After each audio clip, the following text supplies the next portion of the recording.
Okay, so let us get set and begin. Get where you need to sit for the invocation.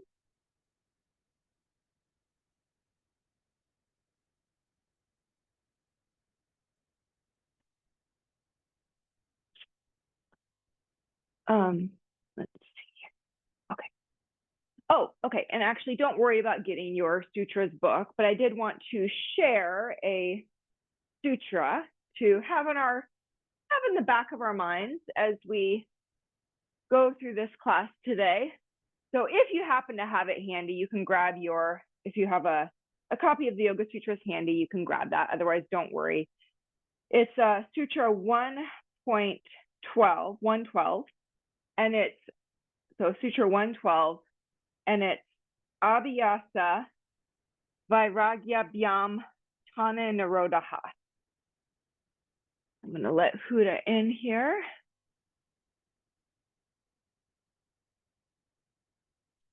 So again, that's Sutra 112, Abhyasa Vairagyabhyam Tana Nirodha.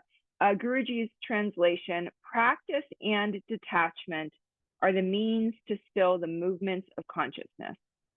So practice and detachment are the means to still the movement of consciousness. And, I'd mentioned in the class yesterday that I had taken a workshop with Gloria, my teacher Gloria, and Gita Beskard. And one of the sutras we talked about was this one. And I really liked, it resonated with me what Gita said about this sutra, that when we're talking about Abhyasa Vairagya, Abhyasa, I think on some level we can relate to, that it's this constant, dedicated, day after day practice. And she really put it as, you get on your mat and you practice no matter what. And that doesn't mean you practice the same thing no matter what. You modify your practice, you base your practice on what's happening with you. So I think on some level we can relate to what that is, but the Vairagya piece can be a little bit more challenging in terms of, okay, if you're a working person, a family person, you have a career, you're in this world, what does that mean? Detachment. It doesn't mean that we're going to renounce the world and live in a cave, right? But what she said, which I think makes a lot of sense, is Vairagya is all the things you say yes and no to on any given day. So in order to be here, whether you're here live or doing the recording, you're saying yes to something and you're saying no to other things. So, we can think about that. How does that facilitate our practice? And then even within our practice, what are the constraints? What are the things we're saying no to? What are we restraining, holding steady? And what are we saying yes to? Okay, so just a little food for thought there, a little philosophy gem to keep in our mind. That's Sutra 112. So a little something to keep in the back of our minds as we progress through our practice today and always, right? You can think about that within a given practice and then also in the scope of you as a yoga practitioner. All right, sit straight and tall. Arrange yourself from the base up. Remove so you make your adjustments and then remove the shaking, the wavering of the legs, of the torso. Go towards that steady, uplifted seat. Let's take the arms out to the side. Spread from the center chest out beyond your fingertips. Keep the width of your chest, the width of your torso, the width of the collarbones. And then bend your elbows, hold your palms. Have those palms low at the base of your sternum, so your upper chest, collarbone area stays open. And keep the chin level, eyes level, close your eyes. Close your eyes and go in. Look for the unnecessary grips and tension. Can you release there? And then at the same time, what needs to remain solid, fixed, firm in order to sit upright? So go for steadiness in this pose. We don't want to be wavering.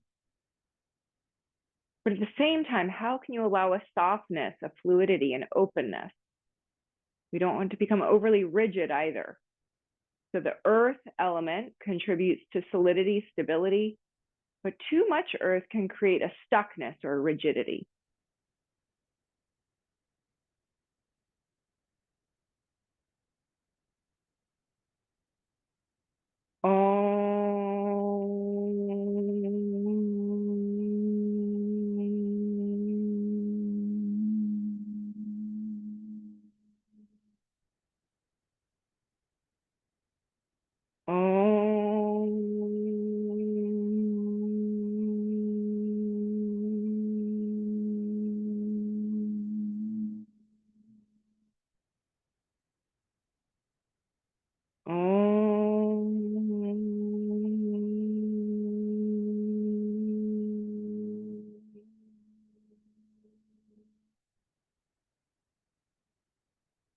Yogena chitasya padena vacham malang sharirasya chavajakena yopa karotam pravaram muninam patanjalim kran jaliranatosmi abahu prushakaram Shankha Chakra Siddharinam Sahasra Shirsam Shvetam Pranamami Patanjalim Hari Om.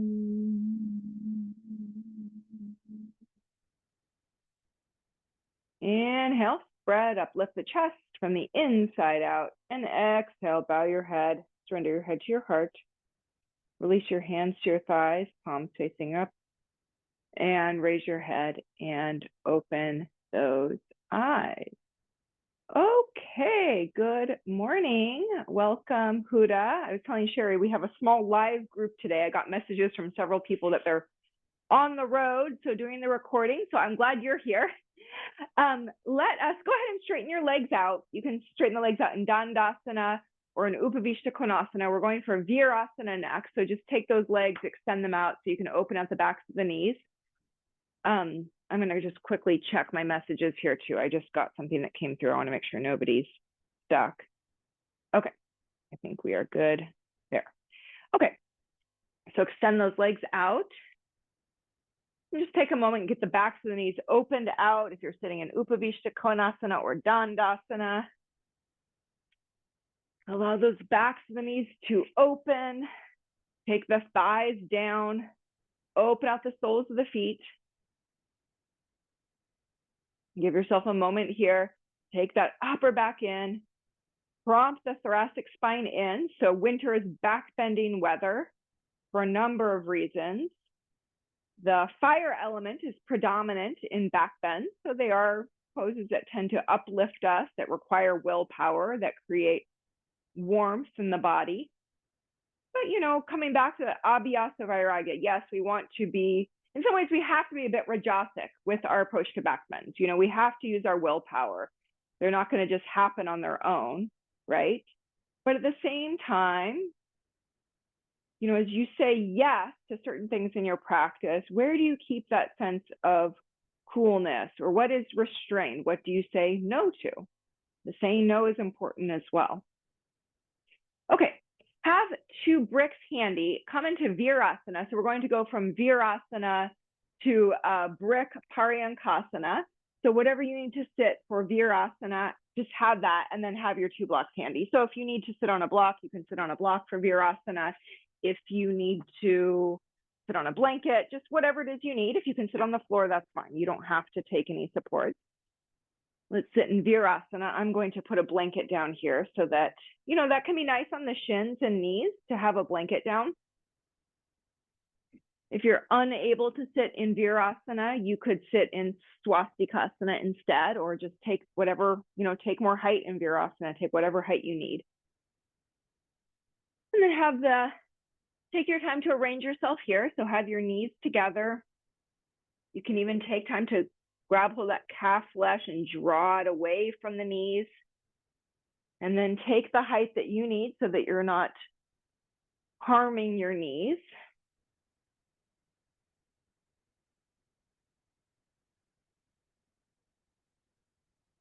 And sit up straight and tall.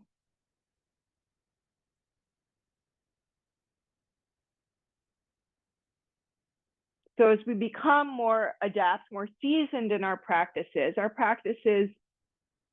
become a bit more intuitive or led from the inside out. It doesn't mean that we ignore the instructions of the teacher or we ignore everything we've learned. So we take those teachings and we apply them, but then we have to listen to what's happening from the inside out as well. All right, give yourself a moment here.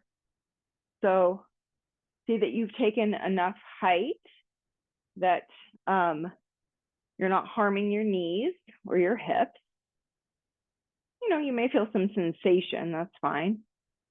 And then take that thoracic spine in and up, collarbones wide, and give yourself a moment to discharge some of that springiness on the frontal thighs.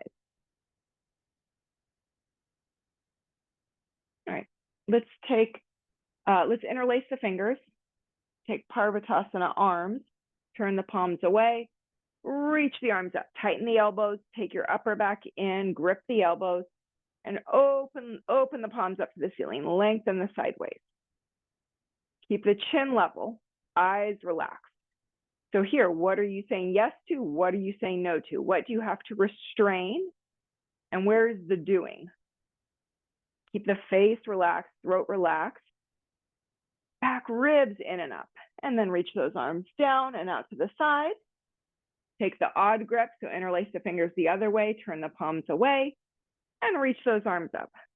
Relax your face, relax the throat, the tongue, tighten the elbows, and then take the back ribs in and up to open your arms out.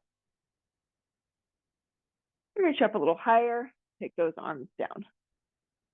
Okay, before we come into Paryankasana, straighten your legs out in Dandasana. We were sitting there for a bit in our Virasana, so let's get those legs straight. You can stay up on your height or come to sit on the floor. Take a moment just to open out the backs of those legs. You can take your hands down alongside your hips, open the soles of the feet, open the calves, grip the knees, and open out the backs of the knees. Open out those squares on the backs of the knees, thighs down, upper back in. Smooth, soft breath.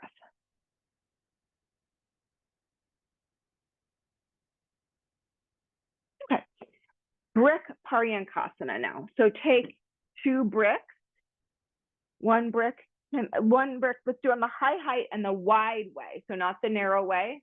It's not that it's incorrect, but we're going for the wide way so we get more contact with the ribs. So the brick wide way, and then a brick for your head, and then actually have room. So I'm going to adjust myself here. Have room so that you can reach your arms back behind you. So before you come into the pose, look here.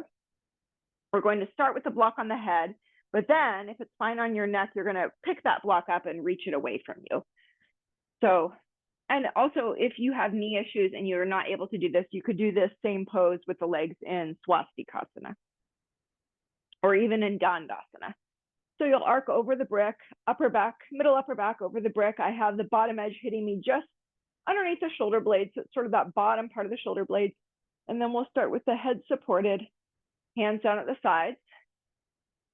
And then you're going to reach the arms up overhead, palms facing, and then palms up to the ceiling, reaching those arms overhead.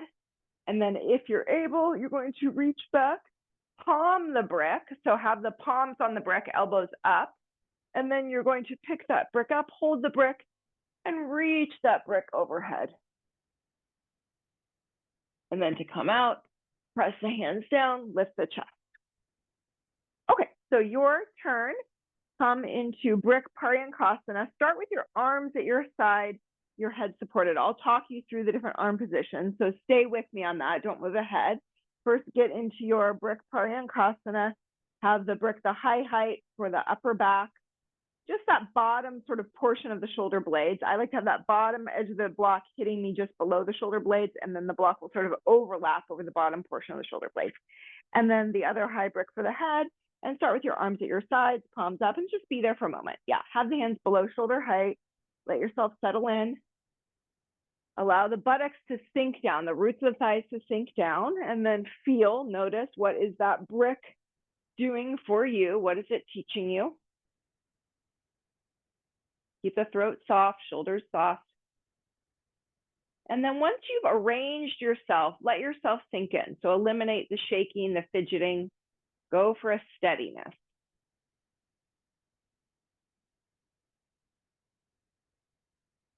And allow your breath to move where it needs to move.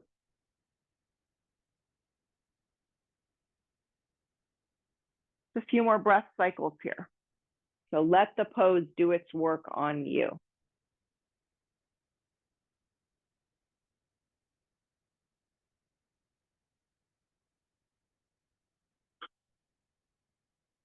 Okay, now we're going to take the arms overhead with straight arms, palms facing. So reach your arms up to the ceiling, palms facing, elbows straight. Keep the roots of the thighs, the buttocks descending.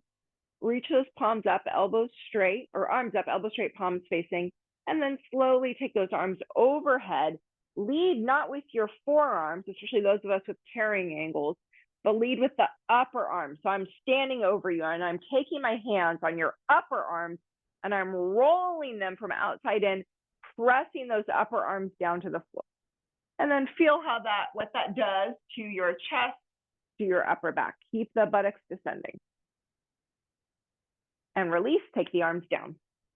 And now again, this time let's turn the palms to face our thighs. Go ahead and open your palms, open your fingers, tighten the elbows, palms facing your knees, and then take the arms overhead, not to lead with the hands, but lead with the upper arms. Again, I'm standing over you. I grab hold of that those triceps, and then I draw the upper arms down to the floor as you keep your elbows straight. Keep those elbows gripped tight. And then release, take those hands down. Okay, last one here. Now you're going to reach overhead and palm the brick. So take your palms to the side of the brick and elbows up. This compacting of the upper arms from outside in is an important action for our back bend. So elbows up to the ceiling, palm the brick. And then if it's okay on your neck, you're going to remove that block. You're going to turn it so it's wide ways, hold the block between your hands, and then reach the arms overhead, holding that block wide ways between your hands. So you let the weight of the block pull your arms down, let your head go back. Okay, carefully release the brick down, and then use your hands, press your hands into the floor, lift your chest. Head is the last thing to come up. Lift that chest up. Nice, Sherry. Chest up, good. And then come out. Okay, let's take a downward dog just to get our legs extended out and our spine extended out. So Adho Mukha Svanasana. Go ahead and take that to get the legs and spine extended out.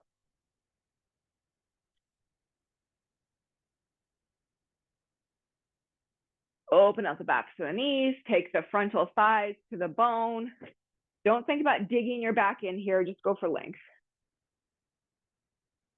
Go for a nice long spine, long side waist, draw the hips back to lengthen out your side waist. Yeah, much more distance, Huda. Walk those legs back, yeah. That's it, press in the palms, draw the hips back. And then maintaining that firmness of the limbs, the arms, the legs. What can you pacify and release? The abdomen, the face, the throat, the base of the skull. You may have other places as well. All right, walk your hands to your feet to come out so that you stay in your legs. So not feet to hands, hands to feet, heels down. Okay, and then go ahead and stand up Tadasana. All right, so we are going to come to the wall next. Look here. You'll take Tadasana at the wall, and you're going to start with your hands facing the wall, hands a little bit away from the body, hands facing the wall. I'm just like an inch or two away from the wall. And then you roll the shoulders back. So take those outer corners of the shoulders back onto the wall. And then you'll maintain that. So the chest gets wide, the shoulder blades move into the back. Then you'll maintain that and turn the palms forward. Okay, your turn. So take Tadasana. You can be, just as close to the wall as you can be, but maybe you need like an inch or two. And then take Tadasana at the wall. Good. And then have the hands a few inches from your body, palms at the wall, and take the outer corners of the shoulders, outer upper arms onto the wall. And feel what happens to your shoulder blades, your chest when you do that. Yeah, give yourself a moment so that you can take in the results of the action. You can take in the impression, allow for that impression to take root, and then maintain that positioning of the shoulder blades, of the outer upper arms moving to the wall, and turn the palms to face forward. So the outer corners of the shoulders back onto the wall, shoulder blades onto the back. Okay, now step away from the wall. Do this with me. Take your hands like as if you're holding a block, but you're not, right? You're going to take your hands like this. And then keep the compactness of your upper arms. Don't let the elbows wander out. You can step away from the wall for this. And then you're going to take the arms forward, track those arms forward. Don't let the elbows wander out. So you're taking those upper arms from inside out. Keep the parallelity of the arms, and then you'll reach those arms overhead and then up in the air for Urdhva Hastasana. And then again, bend the elbows as if you're holding a block between your palms. Bring those arms down. And let's do this a few times. You can do this a few times on your own. Yeah, you'll need to be away from the wall so you can take the arms back and overhead. So keep the upper arms compacted in. The upper arms roll from the inside out. So it's like Urdhva Dhanurasana with the upper arm. Keep the hands parallel. Just do this a few times. Feel what that does. This area I find tends to be tricky because this is what starts to happen. So don't let it. Pretend you're holding that block. Keep the elbows in, upper arms in, and then take the arms up, Urdhva Hastasana, and then come out. Okay, then, yeah, you can actually grab a block. I think better to have a lighter, like a foam block for this one. The wood can be a little intense on the shoulder, but you can try. If it aggravates your shoulder, don't do it. If you do have a foam block or a light block, better to do with a lighter block. So you can take that block, so then take that block between your palms. Keep the arms rolling this way, outside in. If you're looking at it from the bicep, it's inside out. But keep that compactness of the upper arms. Don't let the elbows wander. And then take those arms overhead. I'm just coming down low so you can see my arms here. So the elbows are in. Don't let the elbows splay. Reach and extend from the armpit to the elbow. And then take the arms up and back. Let's do this a couple times. You can do this at your own pace. And feel how might this inform the arms and the shoulders for Pinchamayurasana, Urdhva Dhanurasana, even Kapotasana. Okay. And then let's release. Yeah, question, Huda? The block, I feel I am working harder. Yeah. Yeah, you will be working harder with the block for sure, especially if that block has some weight. I like the foam block because it keeps me honest.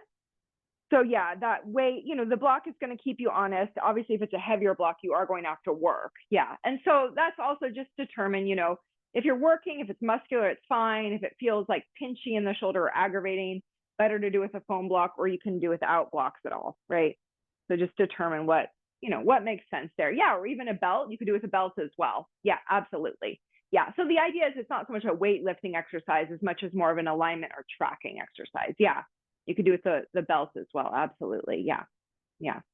Okay, let's just allow that imprint to go in, and then let's take Adho Mukha Vrikshasana at the wall. So handstand at the wall. If you are not doing that, you can do Ardha Uttanasana at the wall and come up as you typically do. I mean, not to fall into our habits, right? But just come close to the wall, kick up a couple times just to liven things up here so we don't get too complacent or sleepy in our practice. And then with straight arms, kicking up at the roots of the thighs. Don't let the elbows bend. Come up, stay, and come down. Just come up and down a couple times. Kick up at the roots of the thighs. That's it. Press the palms in. Glide the heels up the wall. Keep those heels going up the wall. Look to the middle of the room first. Keep the heels up. And then without losing that height, keep the tailbone in. And then look to the floor. Yeah, don't let the buttocks move away from the wall, though, when you look to the floor. And then if you fall out, just come back in again. Alternative here, if you're not doing this, is Ardha Uttanasana, or if you have a variation of Adho Mukha Vrikshasana, of handstand that you need to do, such as turning it around the other way and having the feet up the wall, you're of course welcome to do that. All right, I'm just watching. Yeah, be deliberate, be steady, keep those elbows straight, draw those shoulders in, kick from the root of the thigh. That's it, from the root of the thigh, and then press the palms, heels up, tailbone in, heels up. Okay, I'm just gonna put this out there. If you are getting up into the pose, if you're able to be up in the pose, you know, if you're just working on getting up there, then just continue to work with that. But if you're able to get up there and be up there with some proficiency, then your next step is to work on coming down with 2 legs. Okay, so I'll show that. You can come up with 1 leg at a time. And then the next step, you press in the palms, lift the hips. I like to look at the floor for this. Now the control comes from that abdomen and middle body here. Then you'll start to come down. You start to come down with 2 legs. Okay, so that's next step. Give it a go. It won't hurt to try. You know, if you're, that's it, Huda, nice. And watch, where does that control come from? So it's really that abdomen, that middle body, and do it a few times. Do it a few times. So this is next step for some of you. The next step after that is to work on coming up with 2 legs. And I'll just show that also if folks who, you know, if you're here doing the recording and you want to start to work on that, I like to actually have a little space from the wall when I start to work on coming up with 2 legs. To me, it's actually less, I don't know, it's actually less intimidating than being right at the wall. So I'll show what that looks like. So you want to get some momentum, some springiness here. Arms stay straight, don't let the elbows bend, and then pressing into the palms, you kick up. And maybe you don't make it all the way up the first time. It's okay. Now I'm close enough to the wall that when I go up, my feet will touch the wall, okay? So, or I can reach 1 leg up to the wall, right? So, you know, I'm not so far away that I can't reach the wall. So I do have that security of the wall. Okay, you don't have to try that today, but I'm just putting that out there that may be a next step for some of you. Working on coming down with 2 legs is a great next step also. Okay, I'm just gonna give us a little bit longer so you can work where you need to work. I know we're in different, that's nice, Huda, good. And don't let the elbows bend when you come up, so you can even belt the arms. Sometimes you just have to talk to certain parts of your body and say, you will not shake, you will not bend. All right, I'm watching. I'm going to let you work with this for another half minute, and then we're going to move on to Pinchamayurasana. So it's important to ask what our next steps are in the pose. Yeah, don't let the hips waver. Don't be in a hurry. So decide which leg you're kicking up with, if it's 1 leg, and don't switch midair. So you have to have that steadiness. If you don't make it all the way up, it's okay. You come down, do it again, right? Nice, Huda. Yeah, so the shoulders go in front of the wrist. Yeah, so one thing that, I mean, I know we've talked about this before in this pose, is that you don't want to, whether you're kind of coming up with 1 leg or 2 legs, you don't want to kick up from way back here. That's very difficult. So you want to take those shoulders up over even in front of the wrist. And then from there, the alignment is so much better. You have that straightness to kick up. So shoulders, not shoulders back here, but shoulders up, stacked over the wrist. When you're kicking up, it's even shoulders in front of the wrist. So that will give you that stacked quality in the pose, so you'll be able to come up. Okay.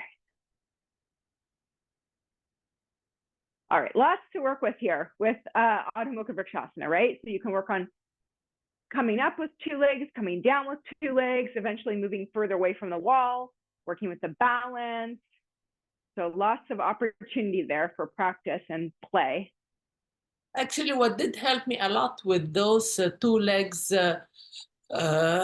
Vrikshasana was, you know, pressing my palms, you know, on the floor and then lifting. Yeah. Yeah, absolutely. Also, there's the other piece too, that having a slight curl of the fingers as we do it in the arm balances is actually helpful also. So I'm slightly curling my fingers. Seems odd, but rather than flattening the fingers out, there's a slight curl to the fingers. And then, so I didn't quite get two legs at the same time, but it's okay. I'm moving in a direction that's useful. Okay, let's move on from here. We've got more to do. Pincha Mayurasana. Let's take a block and a thin folded blanket or another thin folded sticky mat underneath the under the elbows. And we'll do at the wall. We're going to do 3 positions with our arms here and our wrists. So the first one is this one, palming the block.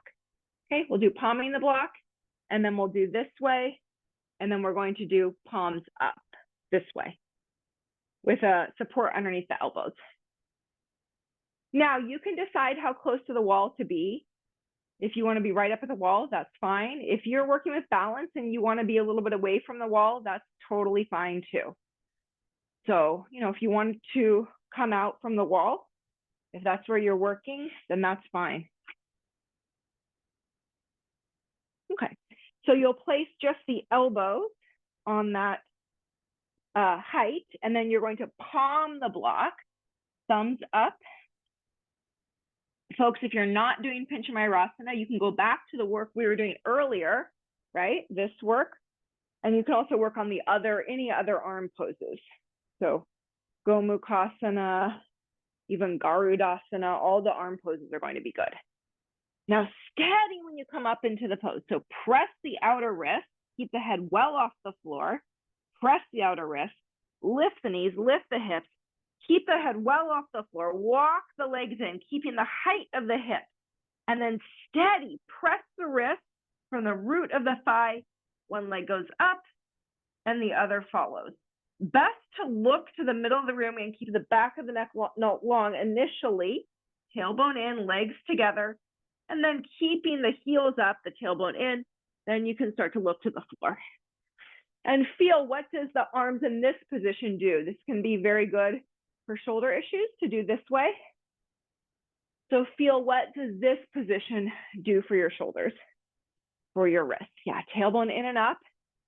And why not start to work with the balance? I'm not, you know, pushing it like you have to today, but we do want to keep progressing in our practice. So if you're able to be up there at the wall, next up is to start to bring one leg away from the wall and then the other. And, you know, when you're working with balance, you can always, with Pincha Mayurasana, like I'm a couple feet from the wall. So I'm going to catch myself. I'm not going to fall into the middle of the room, right? Yeah, lift those heels up. Now, Huda, you've got to get the legs off the wall. There you go, because otherwise you're going to be in a big back bend. I guess we're doing back bend today, but not like that. Try one leg and then the other. Okay, that works. Tailbone in and up.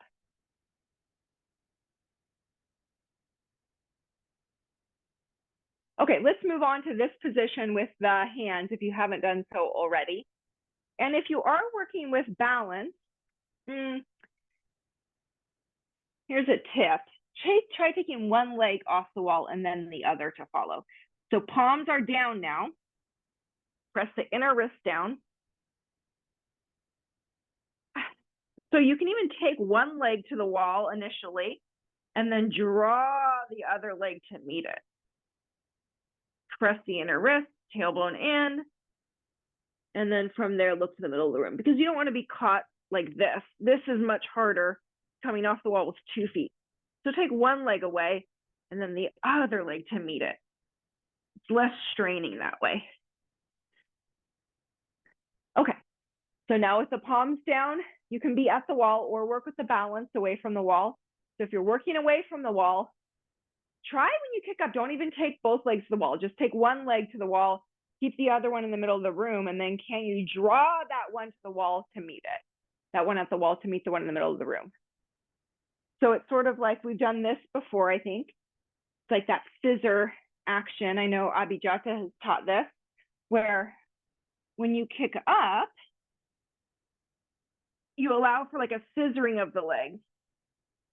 And then you can even work on scissoring the legs like this. And can you meet the legs at some point in the middle?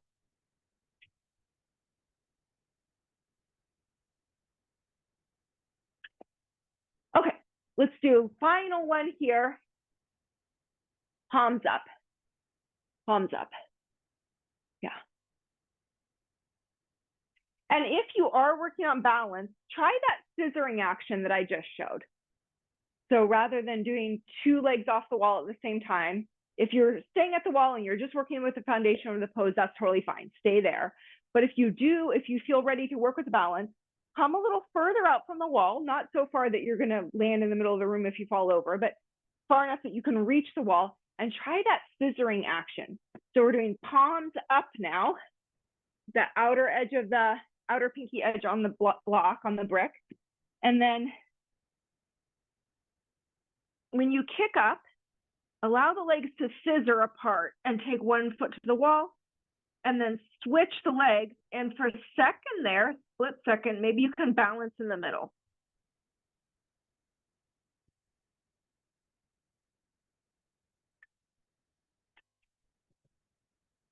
Now, if it's overwhelming to do palms up and work on the balance, you can come back to a more familiar position of the hands on the block and work with the balance. I know I'm throwing a lot out there because, you know, folks, it's an experienced group. I know people are working at different places. Thumbs up is easier to balance, by the way. Okay, yeah.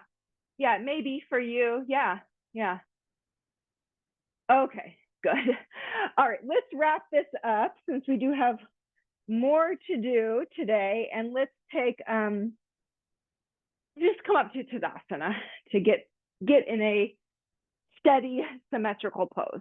So yeah, lots to play with, lots to work with those inversions, with the Adho Mukha Vrikshasana, the Pincha Mayurasana. They will absolutely inform your back bends though.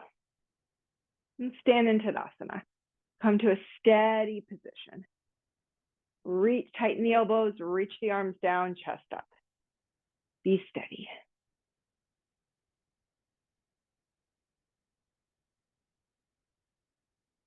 Balance the weight right to left, front to back. See that the soles of the feet are spread. And adjust your pose from the base up. You can go from the top down, but today go from the base up. So outer ankles in, outer shins in, outer hips in. Extend through the side waist. Tighten the elbows, reach the arms down. And feel that steadiness of the legs as you bring the two legs to be like one leg. So yes, there's a fieriness to the back bends. You know, we do move with them too. So you could say an airy quality, but this steadiness, this firmness, we need to have this too. We don't want to be shaking in the poses or wavering. Okay. Next up is Parsvottanasana, back heel to the wall, upright. So you'll take your left heel to the wall. You'll step the right leg forward. So you have something to press into, that earthy connection, bony connection. Left outer heel into the wall. Legs are straight. And then you'll take the arms in Paschima Namaskarasana, or if that does not work, you can hold your wrists, draw the upper arms back. Get the press of the palms, and then keep the legs fixed and firm. Arc up and over with your upper back. Have your sternum look at the ceiling. Okay, if you're not already there, come on in. Left outer heel to the wall, right leg in the middle of the room. Legs fixed and firm. Press the palms, and then take those back ribs in and up, and have your sternum look to the ceiling. Okay, release. If you need to release your arms, go ahead. Don't shake the arms though. Extend the wrist down, and then change sides. So don't shake the arms when you come out. If you need to reach the arms down, that's fine. Reach and extend. Right outer heel to the wall. Left leg to the middle of the room. First, take your hands to your hips. Press in that right outer heel. Draw up on the frontal hip bones. Steady the legs. Tighten the kneecaps, lift the quadriceps, grip the quadricep muscle and flesh to the bone. And then keep the chest lifted, keep the lower abdomen lifted, arms out to the side, and fold the palms at your back in Paschima Namaskarasan. Take your time to adjust the hands here. So can you get the index side of the hand to touch? Hands are in the middle upper back region. Then keep those frontal hips lifted, arc up to the ceiling with your upper back, press down that right outer heel, and then take the back ribs in and up, have your sternum look up to the ceiling. Sternum looks up to the ceiling.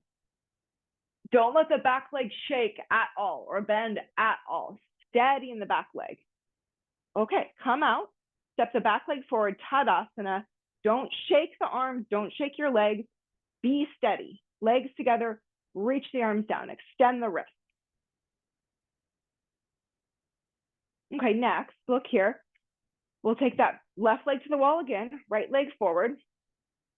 And then you'll take the arms up, palms facing, steady in that back leg. You're not to bend that back leg at all. And then take the back ribs in and up, reach up toward the wall. We're keeping the legs straight today. Maybe the fingertips graze the wall, maybe they don't. Okay, your turn.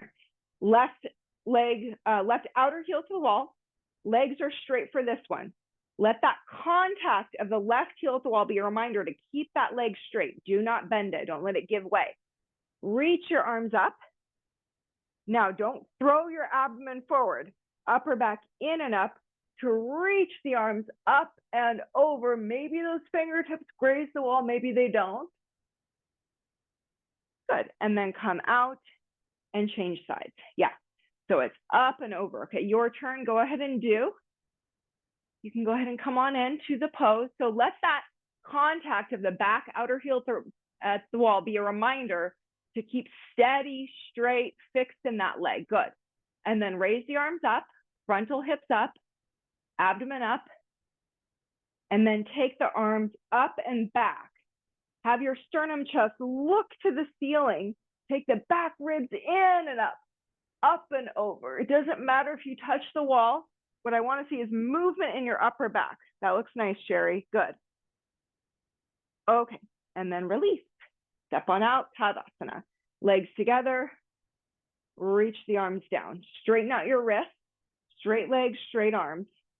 Have a little distance between your body and your hands, so not like this because that tightens the armpits. Have a little distance there, just a little bit, and then extend the wrist and the fingertips down to the floor. Okay. Next, you will have a block. We'll be sitting in Dandasana. I'm going to show where the block's going to be. You're going to take that block, so it's the long ways, and it's going to be at your middle upper back.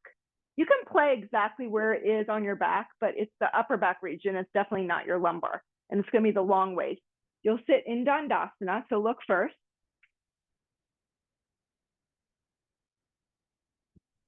So you'll have to place that block yourself for the middle upper back. It's the long ways, and then you'll scoot into Dandasana.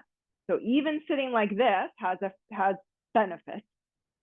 Legs in Dandasana, you'll interlace the fingers, Parvatasana arms, reach the arms up, and then reach the pinky side of your hand toward the wall by moving your upper back in and up.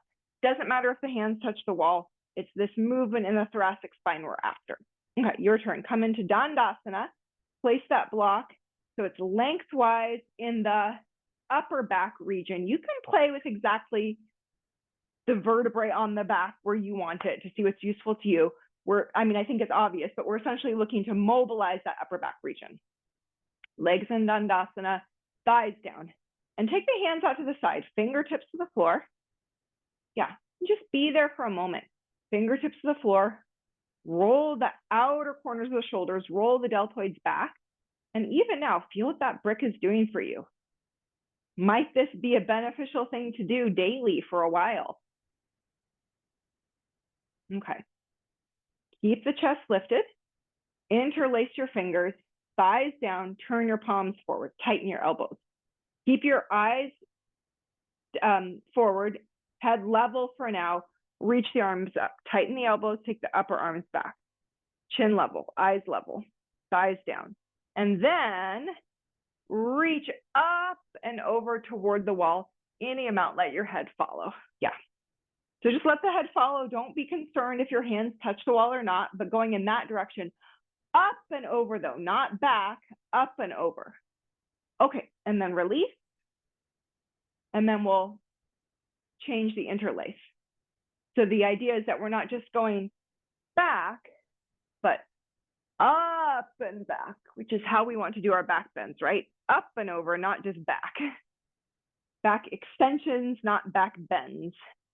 Okay, let's take those arms forward, tighten the elbows, open the palm, thighs down, calves down, heels down, and then up and over. What is the movement that is required in your thoracic spine to make this happen? Yeah, that's looking good. That's looking good.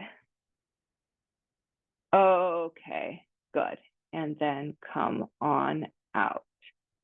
Okay, nice. We're going to take chair Dvipada Viparita Dandasana in preparation for Shirshasana.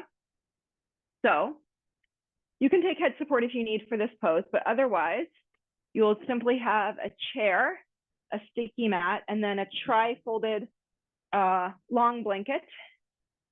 You can be in the middle of the room. If you need to have something underneath your feet, of course, that's fine too. So low back issues or just shorter body, you know, shorter limbs, you can support the feet. You can have feet at the wall, that's fine. Or you can be in the middle of the room. Neck issues, head things, you can support your head. Otherwise, we will simply, so here's our basic setup. You can add additional supports as you need. We'll take the tri-folded blanket lengthwise, and we're going to, you're not going to take the arms overhead right away in this pose. So watch here to see the progression of how you'll come in. I'm going to just move some things out of the way here. So watch how you come in every stage of the way. You know, this is important for back bending, watching the stages of the pose. You can't just rush to the most extreme pose right away. Otherwise, you're probably not going to have much success and you'll probably have a lot of pain. So watching the staging is important. We'll start with the knees bent and with your thumb mounds on the backrest of the chair.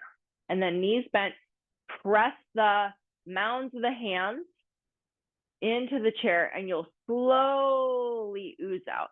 And then just be here on the bottoms of the shoulder blades. And then again, slowly ooze out. And then you can take the hands through the tunnel of the chair, hold the back legs of the chair, and then straighten the legs. So this is where you may need foot support, you know. If you think you might, just have it handy. You can always get rid of it if you don't need. So bolster underneath the feet. Okay, so we're doing just that much. We're going to be doing some more back bending after Shirshasana, but let's start with just this much. So sit well into the chair, knees bent. Optional to have a bolster for your feet. You can always have it there if you think you might need it, and then get rid of it if you don't need it. All right, and then lie back, knees bent. Start with the tops of your shoulder blades on the chair seat. If you need to even pick your buttocks up and lengthen that top buttock away from the lumbar spine, that's a good action to do. Okay, and then don't be in a rush. Be with each stage, be with each action, and watch its results. Spread your palms, press the heel of the hand into the backrest of the chair. Let the head release back. If you're setting up with neck support, head support, then you can come in that way with the head supported. Otherwise, press the thumb mounds into the backrest of the chair and slowly ooze out. Press into your heels, slowly ooze out. Come to the middle shoulder blades and just be there. You may have to walk the feet in a little bit, that's fine. Just be there, middle shoulder blades, no rush. Don't hold the breath, keep breathing, and relax your abdomen. Don't grip the abdomen. Outer thighs up, inner groin soft. Careful that you're not clenching your toes or clenching the jaw. Be steady. So adjust and then be still and observe.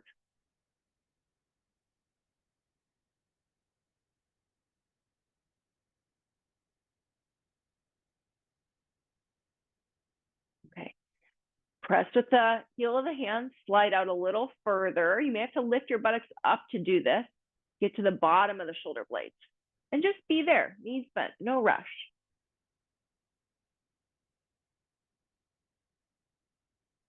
Arrange your limbs and then be steady.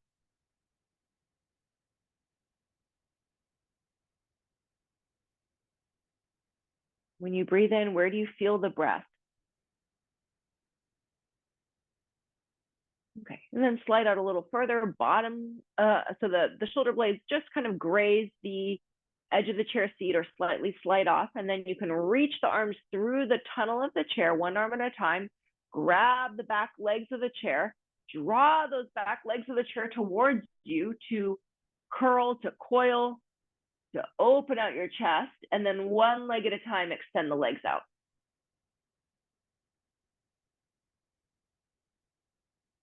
Flatten the frontal thighs.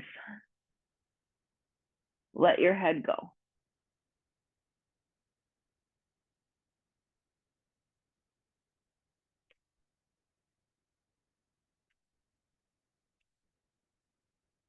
And where do you feel the breath here? When you take an inhale, where does that breath come in? Just a little bit longer here.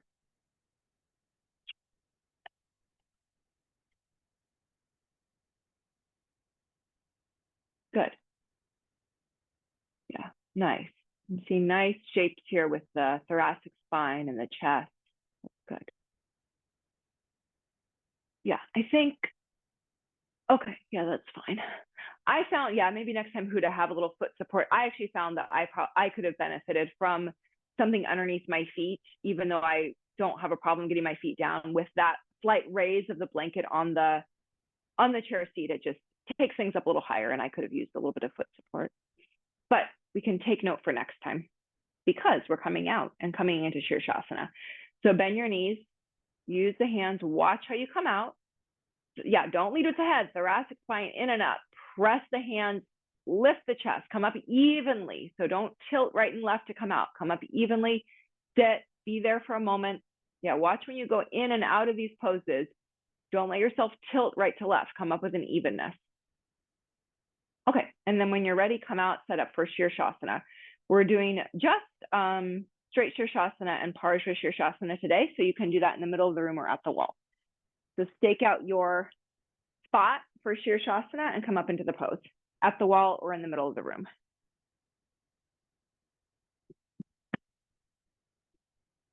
It won't be a very long Shirshasana today because we've got quite a bit more back bending to do. But good to touch on Shirshasana. Because these inversions, Shirshasana, Sarvangasana, Adho Mukha Vrikshasana, Pincha Mayurasana, they give us the strength to do back bends. And courage too. Okay, watch yourself when you come in. So press the outer wrist, lift the shoulders, and then keep the hips tall as you come into the pose.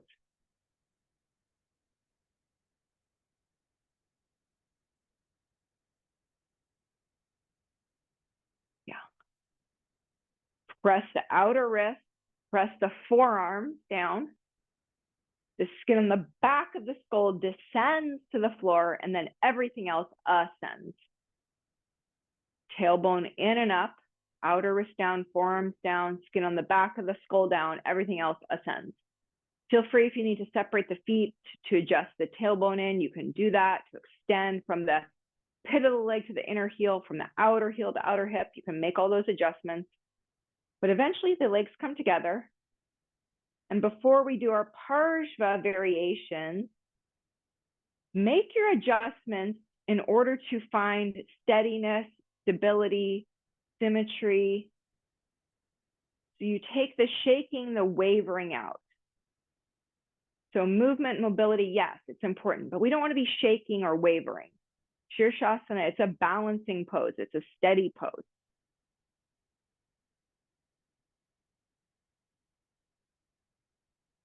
Keep the eyes open but soft. Careful that you're not building up tension in your jaw or tongue. Yeah. So make your adjustments to move towards a state of steadiness, firmness, stability.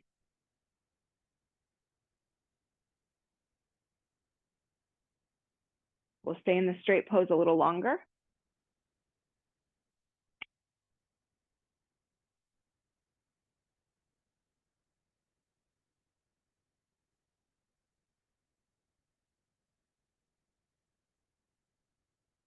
So what is it we say yes to in these asanas? What is it we say no to? Feet forward more, Huda. Tailbone in, feet forward. The feet are going way back. Yeah, lift the shoulders, feet forward. There you go. And then fix those legs. Zip them together. Extend the heels up to the ceiling. Tailbone in and up. So Sthira Sukham Asanam, Sutra 2.46. Asana is perfect firmness of body, steadiness of intelligence, and benevolence of spirit. So what are the actions required? Outer hips in, tailbone in and up, press the outer wrist, lift the shoulders to go towards that firmness of body and steadiness of being, not just of the body. Okay, I'm going to join you here.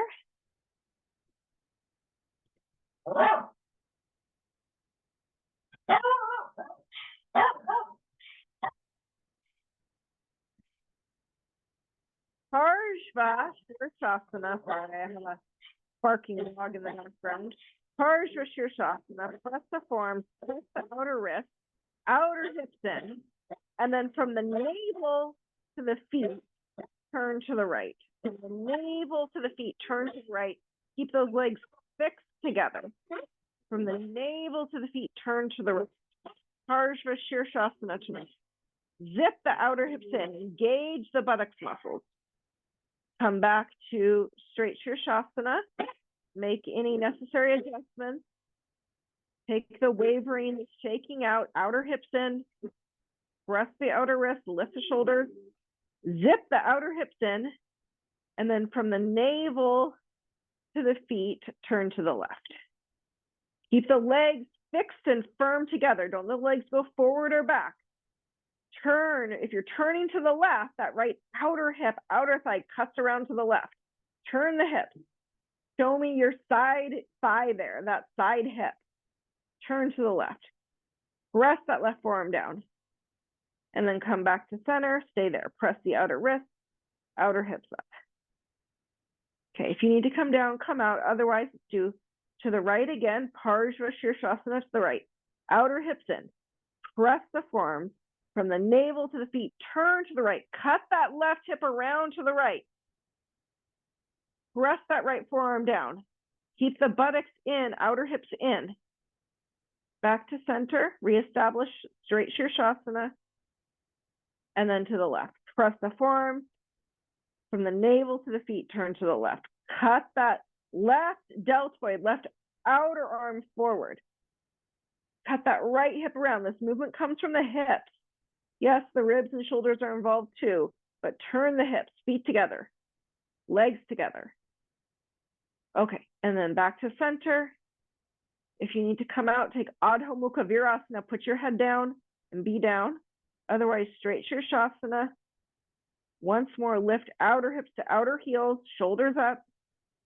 And then keep your hips high, side waist extended, lower the legs down. Lift up from the armpits to the hips. And lower the legs down. You can do bent legs or straight legs. Don't let the height of the waist or the height of the hips be compromised. So come down with a long spine. And then everybody, head on the floor, Adho Mukha Virasana. Head down, put your head down.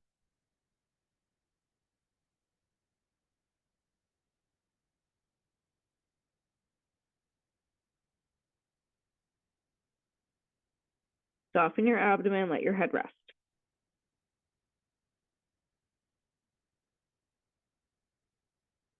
Okay, when you're ready, come up.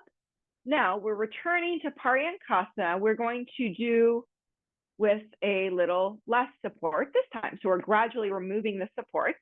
You're going to have a horizontal brick. If you have knee issues, hip issues, if you can't do Virasana, you can do with the legs in Swastikasana or extended in Dandasana. You're going to take your brick horizontal ways. Again, so I'll show you what I do. You can play a little bit with exactly where this brick lands for your back. So you'll sit in Virasana, and then you're going to take the brick. I like to not go too high, so more bottom rib line here, bottom rib line. And then you'll arc up and over that brick, take the arms overhead, see if you can press the forearms into the floor. And then we'll take the arms the other way, arms up and over. Paryankasana. So again, you can play a little bit with the exact positioning of the brick. I like to go, definitely don't have it in your lumbar. I like to go bottom ribs. You can go up a little higher, but somewhere in that middle back region. Okay, go ahead and come on in.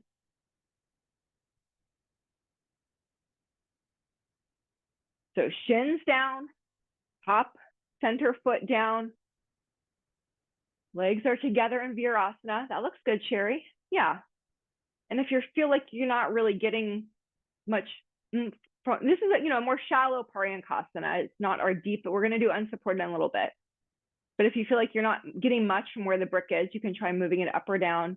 That's it. And then you take those arms overhead, press the forearms, and let the thighs descend.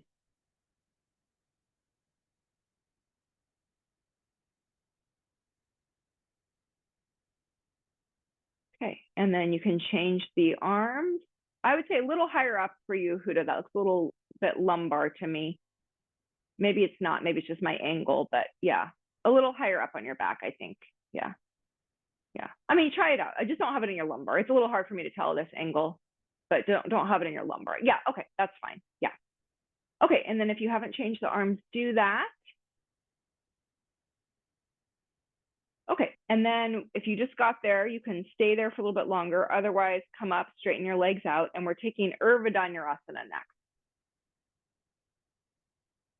So give yourself a moment to straighten the legs because they were bent. So we want to let the legs open, let the backs of the knees open, Dandasana, open at the backs of the knees. Okay, and then when you're ready to come up, Urdhva is next. Folks doing the recording, if you need to do over a chair, I've showed many ways to do that. With support, you do that way. Otherwise, let's take your sticky mat, narrow edge to the wall, and let's all do today with blocks tilted for the hands, because I want you to notice what that does for your shoulders and your arms and your upper body and your thoracic spine. So I'm going to demonstrate. So get this set up and then watch. So you'll take that narrow edge of the block to narrow edge of the sticky mat to the wall, and then you'll tilt the block, and we're going to take our hands on those blocks. So look here.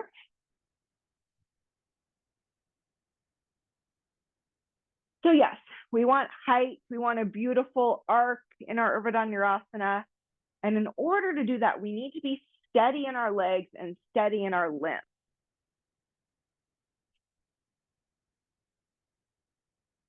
So you'll start with the heels in close to the buttocks, hands on the blocks.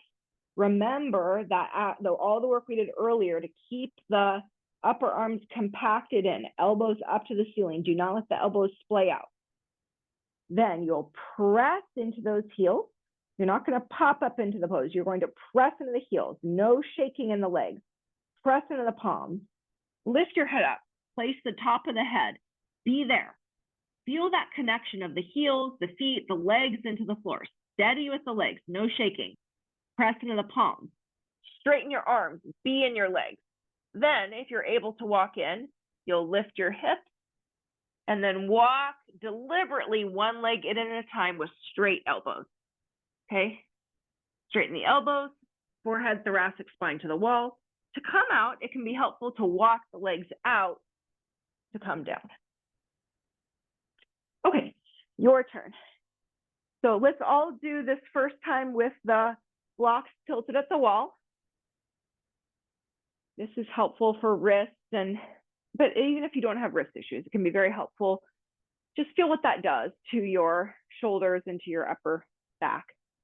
Okay, so place the palms on the blocks. That's it. Feet, heels in close to the buttocks, and then just be there for a moment. Elbows up to the ceiling. Don't let the elbows splay out. Compact the upper arms. All right, and then press into your heels, press into your palms, lift up, put the top of your head on the floor, and just be there in this preparatory pose. Be there. Unclench your toes. Yeah, unclench your toes, heels out, feet down. Okay, now be in your legs, straighten your elbows. That's it. Get those elbows fixed and firm. Then you can lift the hips up and deliberately, one leg at a time, lift your hip up and walk one leg in and then the other. Yeah. Good. Yeah, don't hop, just one leg and then the other. Unclench the toes, tighten your elbows, and then don't throw your head back. Take your head, your forehead to the wall. That will actually give you more extension in your thoracic spine. Okay, good. And then to come out, walk out, to come down. We're going to repeat one more just like that. So walk out, come down, don't shake or twist when you come out, come down symmetrically. Just be there for a moment and then we'll go again, just like that, but better, right? With greater experience, maturity, and wisdom and skill. All right, go ahead and place your hands. Yeah, so be with each step as you come in, as you come out. No rush. This is this steadiness, this ability, this staying power. This is part of the maturity and the practice that we want to develop. It's not just, can I get there? But how do I get there? How do I come out? What do I do when I'm there? All right, place the hands. Press those heels down. Don't let the feet turn out. Watch your feet, Huda. They're turning out.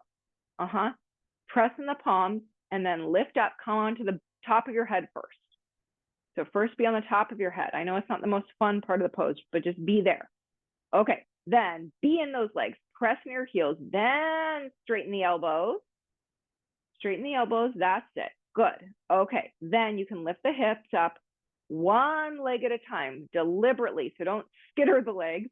One leg at a time. You lift the hip, you walk the leg in. You lift up, you walk the leg in. And then heels down. That's it. Tighten the elbows. And then take your forehead. That's it, Sherry. Forehead to the wall. And that will actually give you more extension in your thoracic spine. Okay. Nice. Good. And then walk out to come down. Okay. Good.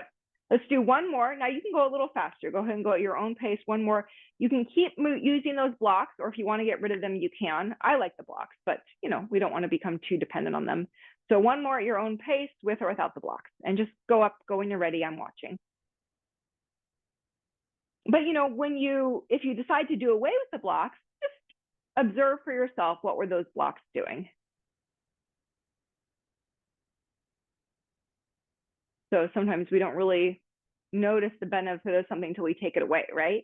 And I'm not saying do with hands on blocks all the time, but it's just good to notice the difference between the two if you decide to do away with the blocks. Come up when you're ready at your own pace. But now that I'm not giving every instruction every step of the way, still now you have to be your teacher and be with your process here. So don't let the elbows splay out. Compact the upper arms. Be in those legs. Steady in the legs. That's it. And then if you walk in deliberately. Don't just skitter the legs in. You have to lift the hips up to walk the legs in. Yeah. Don't push it. Let the body tell you what to do. Our practices have to become more intuitive over time.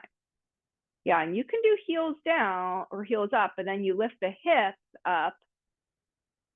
Don't shake back and forth. Now, sometimes we do that. We move back and forth, but not today. Today, we're just going up. In and up. Okay, and then to come out, it's helpful to walk the legs out to come out, to come down.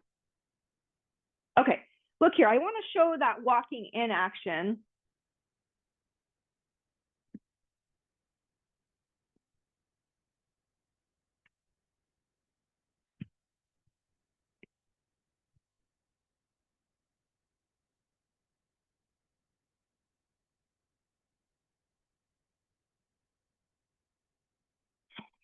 Okay, so when it's time to walk in, you can go ahead and raise those heels up to lift the hips up high, right? But the elbows are not to bend. And then it's one leg at a time. So if I'm walking in with my left leg, that left leg comes in, the hip has to lift. And then the right leg, that right hip lifts. And then the left leg, the hip lifts, the right leg, the hip lifts. And then to take the heels down, the hips don't come down. So then the hips are up high, and then the heels come down slowly, hips up. All right, do one more. So when you bring you have to lift the heels up to walk in, it's true. But when the heels come down, the hips have to stay up high. Okay, your turn. Do once more.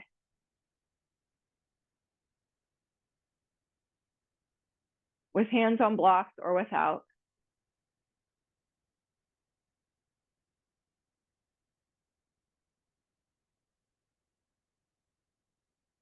Yeah, so first come up into the pose, elbows straight, be in the legs, and then go ahead and lift your heels up. Hips come up too. And then one leg at a time, you walk in, and you walk in. And then when you've walked into your capacity, forehead to the wall, then those hips stay up as you slowly draw the heels down. The hips have to stay up high though, and the elbows straight. That's it. Yeah, beautiful back bend, Sherry. You're getting a beautiful arc there. That's it, Huda. Yeah, and then hips up high. Use the heels up to take the hips up. That's it. Forehead to the wall. There you go. And then hips up high. Don't let the hips come down though. Do one more, Huda. Lift the heels up. You don't have to walk out. Just lift the heels up, hips up, and then keep the middle buttock up, and then reluctantly drag the heels down. Reluctantly drag the heels down as the hips stay up. So yeah. So it's almost like a reluctant action. Yeah. Okay. Not to do too much show and tell, but I just want to show it one more time to try to illustrate what I'm after here. So it's almost like those heels and then we're going to move on to Paryankasana and then without support and then do some other things. But just for your own practice here, almost like those heels reluctantly drag down. So you don't want to snap them down and drag the hips with it.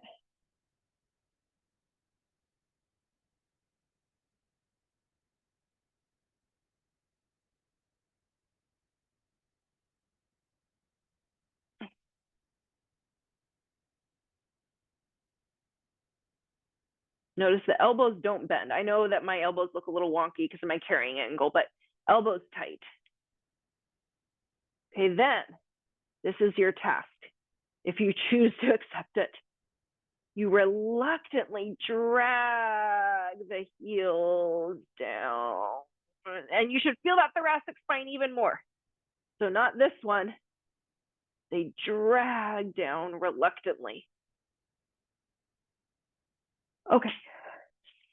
All right, so that's your work in Urdhva.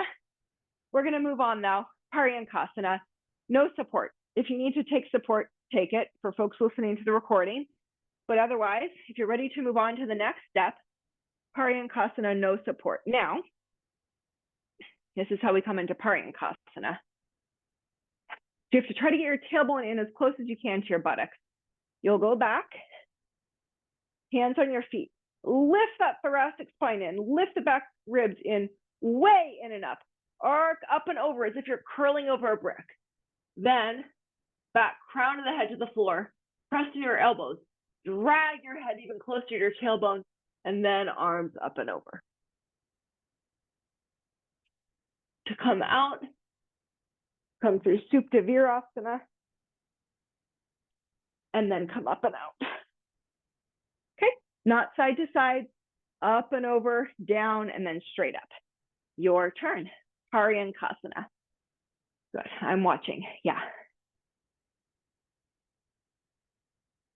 So come down onto the elbows, that's it. And then as if you're arcing over, let's say a tall brick, take those back ribs way in and up. And then back crown of the head to the floor. You can even drag yourself in a little bit more there. So we want to not have a Supta Virasana shape, but we want Paryankasana. back ribs in and up. And then when you've reached your capacity with the arc of the spine, then you hold the elbows, hold the forearms, and take those arms up and over. Yeah, you want to press the forearms into the floor for Paryankasana. And then back ribs in and up. Nice arc there, Huda. Good.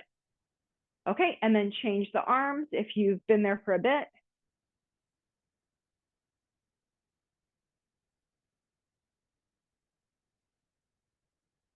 Okay, and then exit through Supta Virasana, which will probably feel very lovely.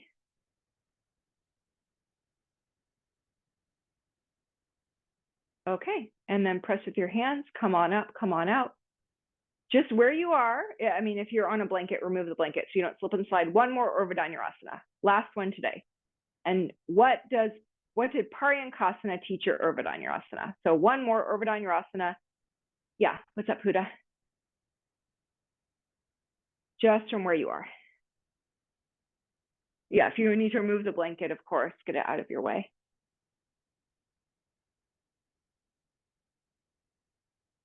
And go. Last Urdhva today. Well, at least in this class.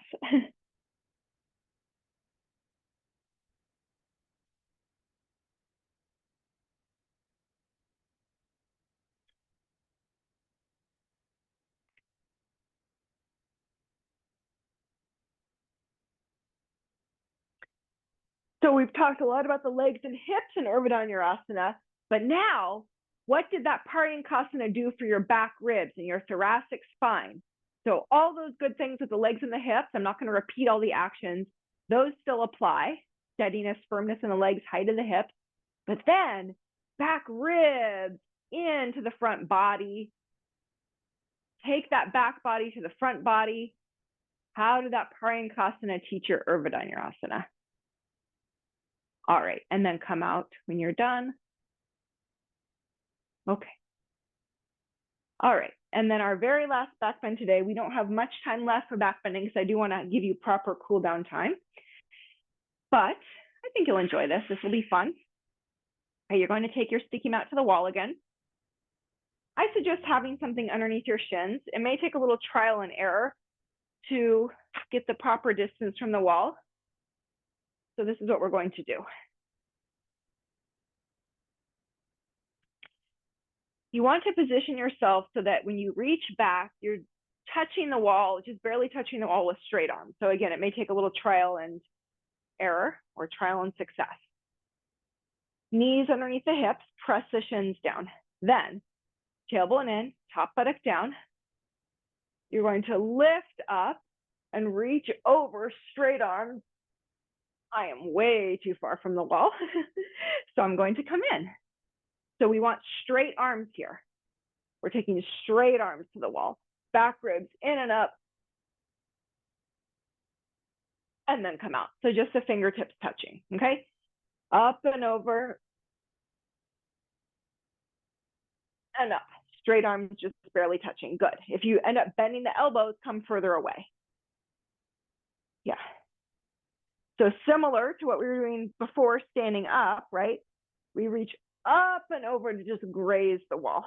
You know, and if this isn't for you, you could do Ustrasana, hands on the back side, back ribs in and up, arc back, and come up. That's great work also, right? Or even with your front body to a wall, Ustrasana actions. Okay, so it's this length in the frontal thighs and the thoracic spine in and up, not to throw the abdomen forward. Press into the shins, lift up on the frontal hips, tailbone in, fix the shins down. And then let's come back to these arms. Remember these arms?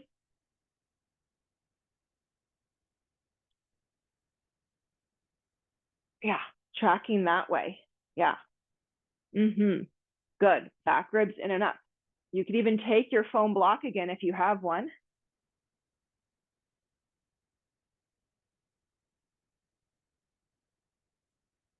Right? Little touch and go there. Yeah. Elbows in.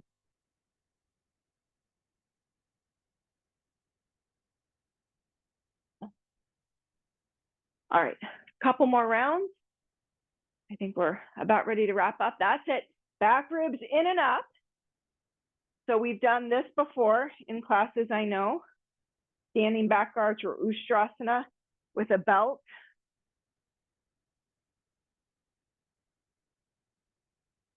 So have that feeling. Yeah, that's it. Reach that brick to the wall. Okay. All right, good. Everybody stand up. Very last back bend. Stand up, grab a belt. We'll do a couple of standing back arch. The hard thing about back bends is once you get going with them, I don't know about you, but you want to just keep going. That's a good thing. It's a good thing. All right, stand up, feet wide. Don't go too narrow with the feet. Take that belt so it's on the lower bottom ribs, and then pull that belt forward and arc up over the belt with straight legs. And then press in the heels to come up. That's it. So straight legs, yeah, arc up and over the belt. Do three, and then we're gonna wind it down. Nice, Sherry, yeah, nice. Yeah, you're getting such a beautiful arc in your thoracic spine. Yeah, pressing the heels to come up. Okay, 3, and then downward dog. And then downward dog, heels at the wall.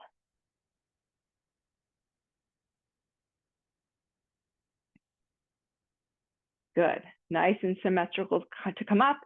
And then Adho Mukha Svanasana, downward facing dog, heels at the wall, go wide with the legs.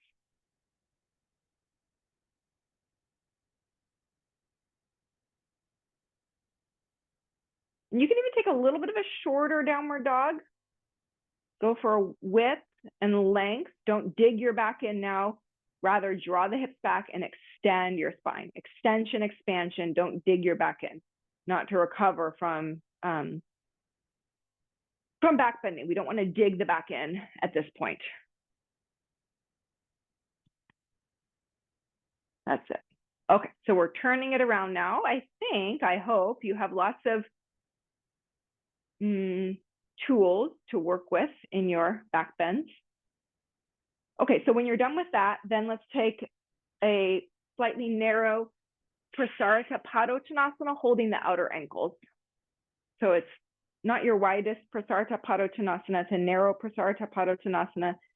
Hold the ankles, draw the elbows out to the side.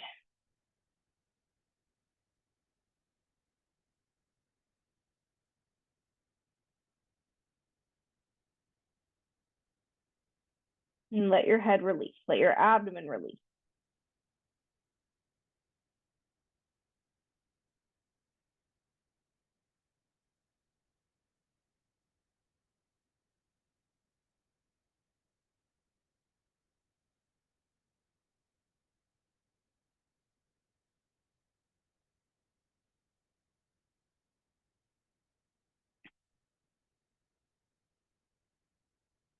Okay, and then straight legs, come on up. Okay, let's come to the wall now. Have a belt. If it's chilly where you are, you can put a blanket down. We're going to take the legs up the wall with the feet a little wider than hip width apart and the feet loosely belted. So if it's chilly, just put a flat blanket down, and then you'll take your belt. You're going to lie down with the buttocks into the wall.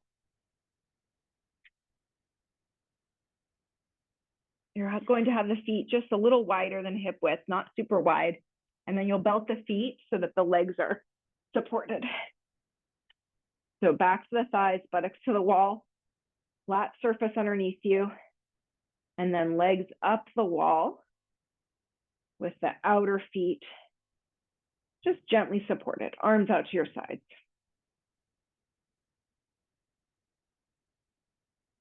Let your abdomen soften. Feel that the legs are receding into the hip sockets. And hopefully this will feel soothing after your back bends.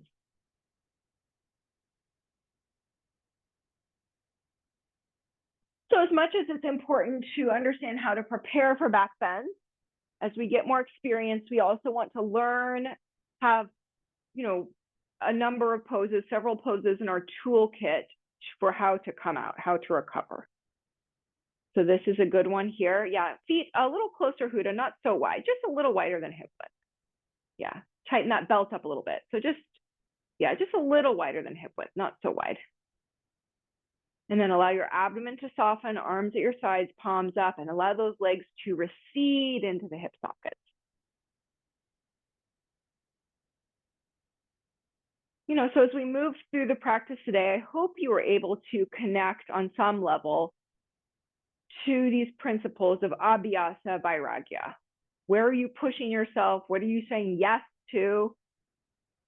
And then when do we need to say no? You know, when do you need to say, that's not for me today? I'm going to do Urdhva in a chair. Or even within the pose, Urdhva, what are we restraining? You know, we worked on being steady in the legs, being with those legs, feeling that connection of the heels into the floor, watching the process of what is it to walk in, reluctantly taking the heels down, all of that. So there are all these things that we say yes to and the things that we say no to. And we sometimes have to say no in order to allow the yes.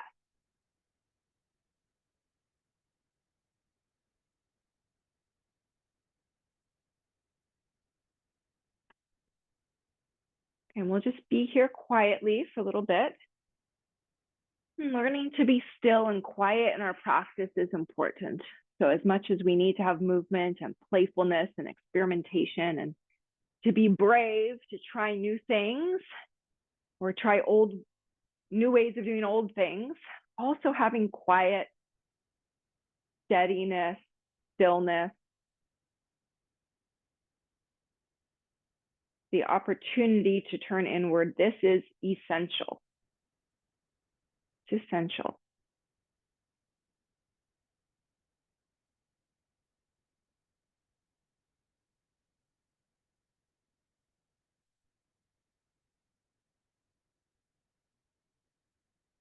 We'll stay here a couple more minutes.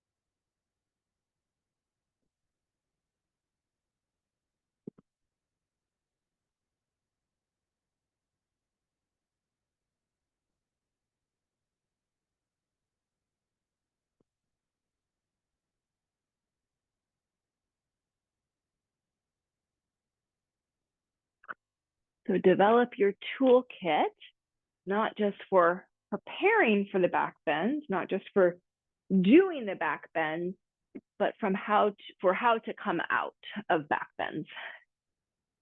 One more minute here.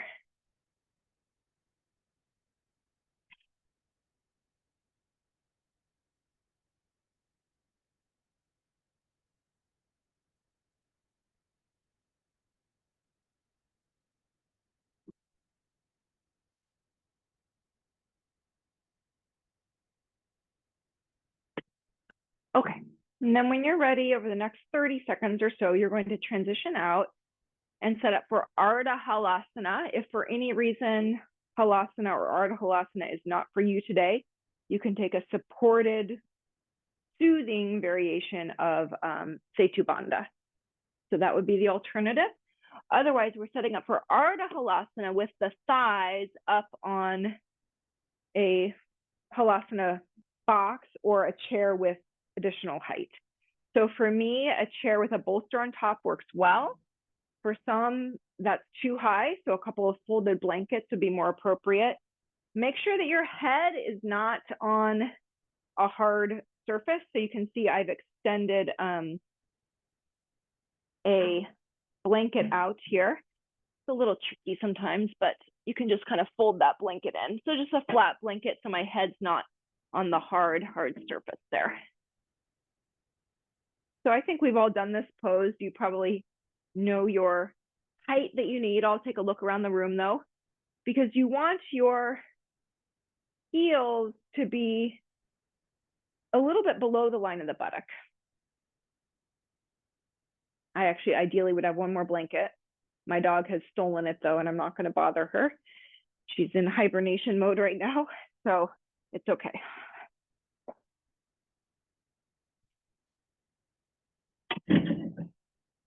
Now make sure you have support underneath your sacrum, and then you'll press your hands down, lift the hips up, make sure the roots of those thighs get supported. So you're walking all the way up. So like I said, for some people, this bolster is too high. So a couple folded blankets may be more appropriate for you. And then get the roots of those thighs all the way up. And then just let yourself hang. And the shoulders are touching, but you should almost feel like you're suspended by that chair. And the hips up over the shoulders, not the hips back here. Thighs roll inside out.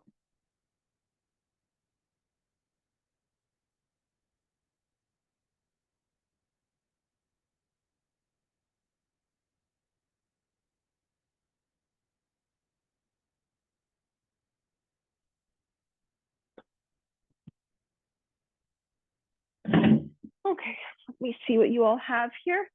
Nice, Sherry, that looks good. So she has the Halasana box, which is a great tool. If this is not for you, you can do a supported Setu Bandha. Looks like that will be good, Huda. Yeah, watch your head when you come in.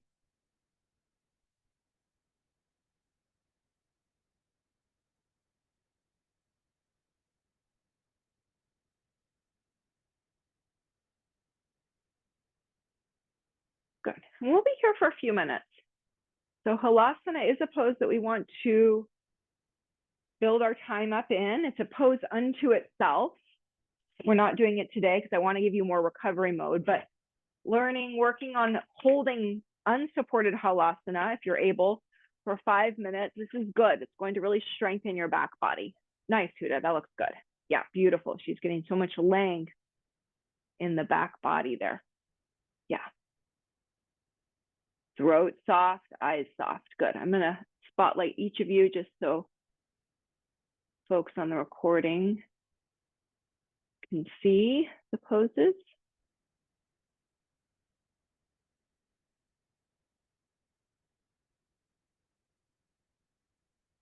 All right.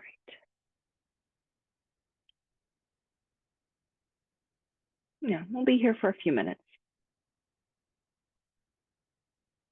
So Ardha Halasana is a wonderful recovery pose for back bending. But again, learning to work with unsupported Halasana, or as unsupported as you can do, right? For building up strength and endurance, this is good too. Thighs roll from inside out here, throat soft.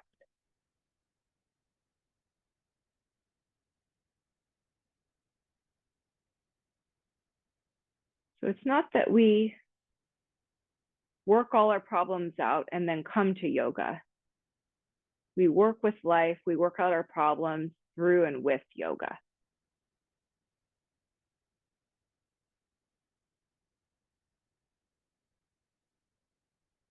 There was something that Gita said the other day that I liked. It was the courage to look at our darkness while keeping our eyes fixed on the light.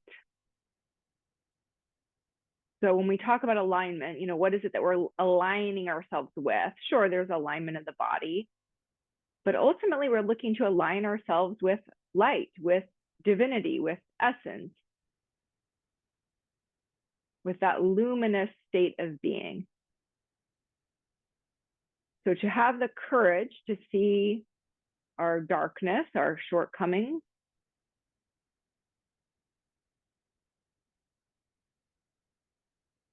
but to continue to move towards that light, that luminous sattvic state of being.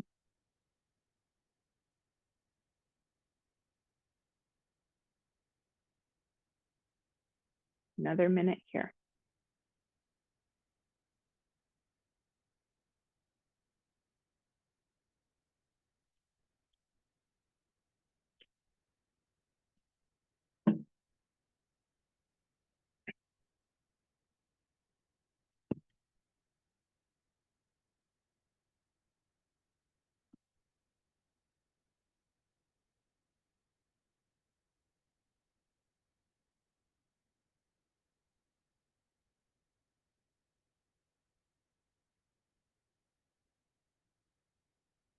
right, and then slowly roll out. Don't be in a rush to come out. Just be there. Don't even slide off the supports. Just be there. Be there with the head down. Let the throat have a moment to open before you slide off the support. So going from a compressed state with the throat, we want to give it a chance to open. So don't be in a rush to slide off.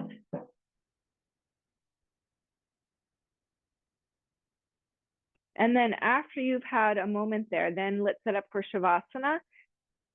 Calves on the chair seat is nice. I suggest putting the chair, since it's our own sticky mats, right? You don't do this in Pune, but since we're at home, we can do whatever we want, right?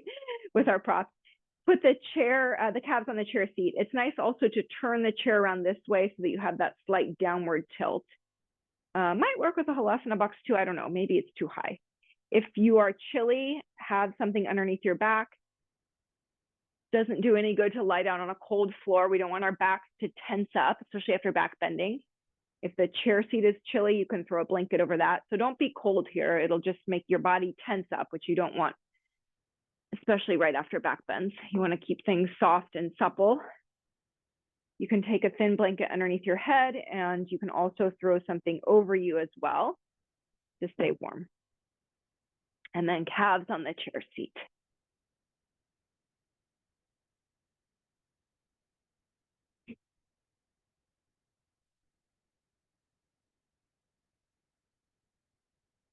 So if you need to throw another blanket over your legs or your torso, a little hard. I feel like you kind of need somebody else in the room to help with the legs, but maybe you can get there.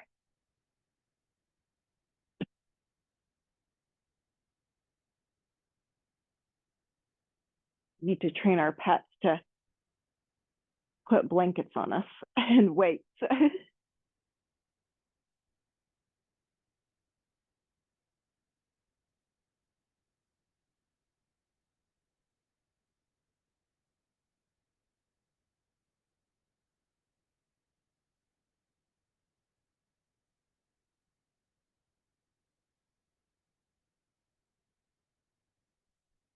Okay, so take the time. Yeah, don't be chilly. We have a few minutes here, not super long, but you don't want to be in an agitated state in Shavasana. So when we get too cold, it actually creates a Rajasic state.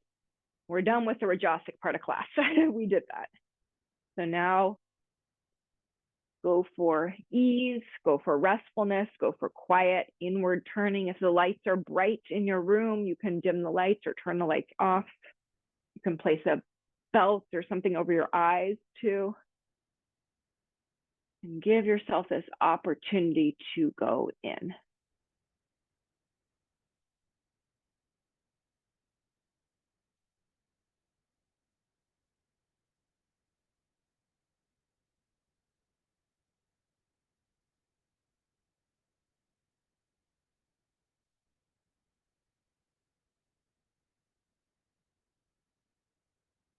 So life itself will not bring us into harmony, right? Life is sort of designed to throw challenges our way.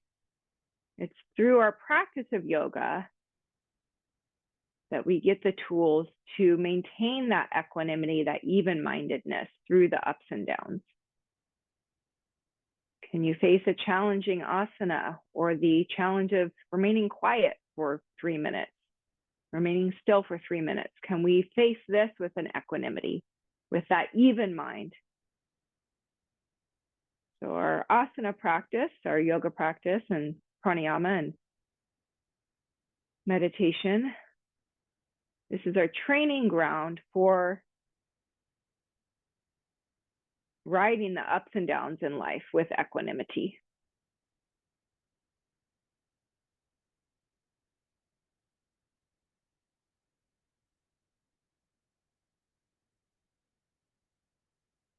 I'm going to be quiet for a couple minutes. I'm still here. Zoom hasn't shut down. I'm just going to give you the space and the quiet to drop in, to simply exist.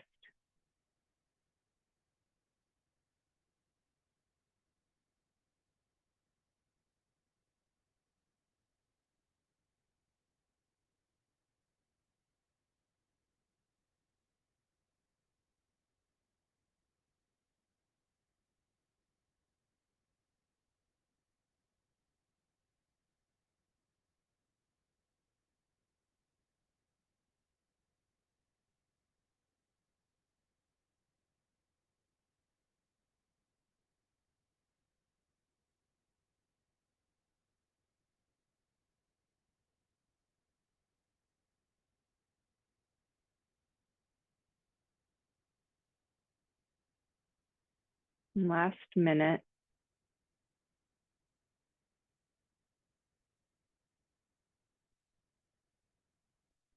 Resist the temptation to struggle. Again and again, let go the efforts here in your Shavasana.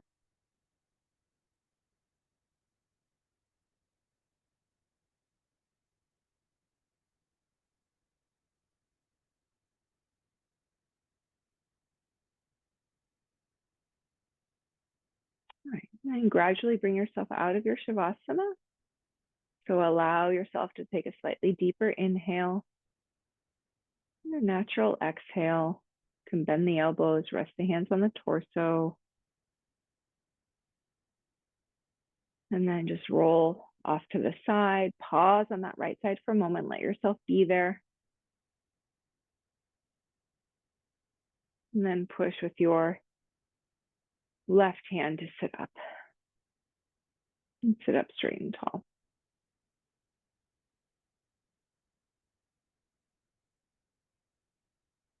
Right. Namaste. All right. Well, I had fun. Hope you did too. Yes. Is it cold your place? Because I had to turn the heater on in order to do the class. Oh yeah, it's cold here too. How is it in Phoenix? It is 35 low, 50 high. Okay. Yeah, it's a little warmer here, but it's been chilly. Yeah, like I mean, I have my scarf on. I have my heater on. You can see, I'll show you here. Molly, my little dog here, she's hibernating in. You can see. Yeah. I know, it's too cute. She's all tucked in there. Yeah. So yeah, it's chilly here. Yeah, yeah.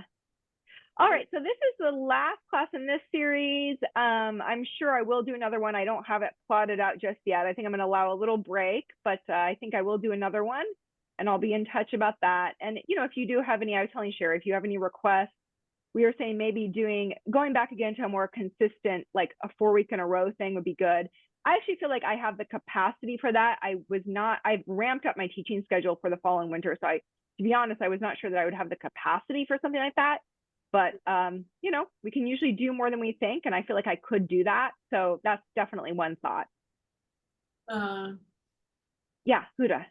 What about inversions and arm balances? Like we can do backbends out of inversions and some arm balances because it's not. Yeah. Yeah, we could definitely do that. Yeah, absolutely. Yeah, and you could work, I mean, you can certainly do that as part of backbending, or it could be a separate course, but I mean, absolutely, those are all connected. Those can certainly be all covered together. Yeah, I think that more arm balances would be good for sure. Yeah, I think that would be great. That's a good idea. Okay, any other ideas? Send them my way, and great seeing you, and we will be in touch. See you Wednesday. Bye. All right. Bye.